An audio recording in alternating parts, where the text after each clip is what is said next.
Hello everybody, today is Monday, December 29th, 2025, and in this video I'm going to talk about the price of silver here in China, the price of paper silver and physical silver, and I'm going to compare them to the price of silver at COMEX, not just for today, but also for the month of December. Precious metals today have been taking a beating. Silver is actually doing okay. On the indicator, I have used a silver box to highlight the asking and bidding prices for paper silver here in China. The asking price for silver now, it's sitting at 1923. During the weekend, when the markets were closed, this was 1966. So we're only seeing a drop of just a little bit over 2%. If we convert this 1923, which is in Chinese yuan per gram, to USD per ounce, that amounts to about $83.38. I'm using a conversion factor of 4.44. How do you get that? In 1 troy ounce, you have 31.1 grams. So you take that value and divide it by the currency exchange. The exchange rate today is 7.006. I'm just using a round number. I'm just using 7, so you get 4.44. And at COMEX, the price of silver is at 77.82. Now, what's interesting are the premiums. The premium that you have to pay now to buy physical silver is 2 instead of plus 1.5. Why is it 2 now? Because just to secure the raw material, when I say raw material, I mean these are boards that are 15.5 kilograms in weight.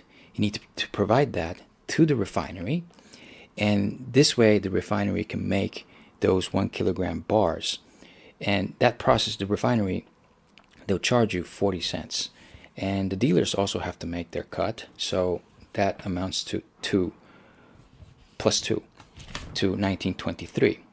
And if you want to sell back your silver, they'll add an additional 1.5 to the bidding price. So if we take these premiums into consideration and take the average, we get 20.955 Chinese yuan per gram. If we multiply this by 4.44 to get the USD per gram quantity, we get $93.04. Again, compare that to COMEX, that's 77.82.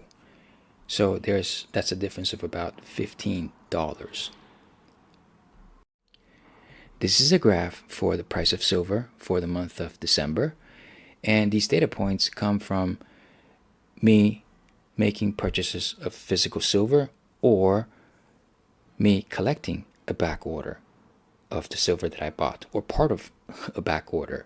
And each time I made the order, each time I visited the dealer, I also wrote down the price of silver at COMEX. So that's the blue curve here. Everybody has access to this data. The curve in gray, that's the price for paper silver at the Shanghai's metals market. And then the pink curve is the actual price that people have to pay to get physical silver. Now, when I say physical silver, I mean these 1 kilogram bars. Yeah, these 1 kilogram bars.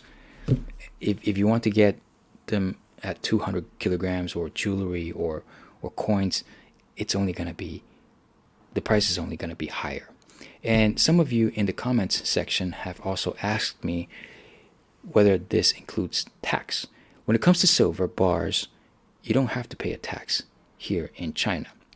And if you buy gold bars, then yes, you have to pay 6% tax, sales tax. And if it's jewelry, then it's 13%. But for silver jewelry, you also have to pay a tax, but not for silver bars. Yeah. So coming back to this graph, what's very interesting is you see an inflection point on December 15th.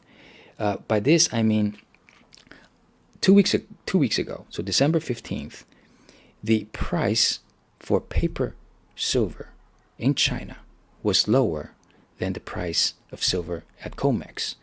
But almost always that has been the case. That's before December 15th.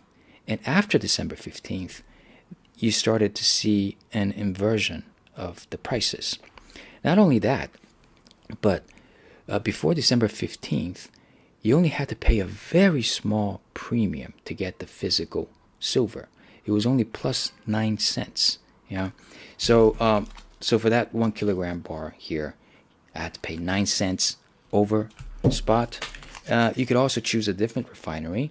And I'm sorry about the glare, but so for this one, you only had to pay 6 cents. And I really like this one because of the finish. But they don't make them anymore because they take 3 times longer. So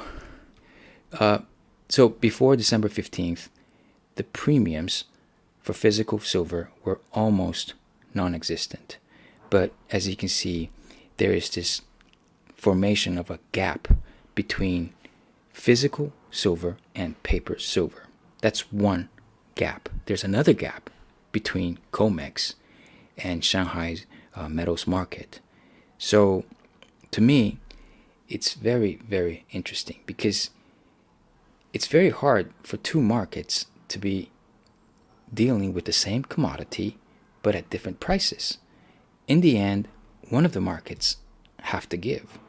And it's either COMEX, the price at COMEX has to match that of Shanghai's metals market, or the other way around. And given the current situation, it's very hard for me to picture the price of silver, whether it be physical or paper, in Shanghai to come down.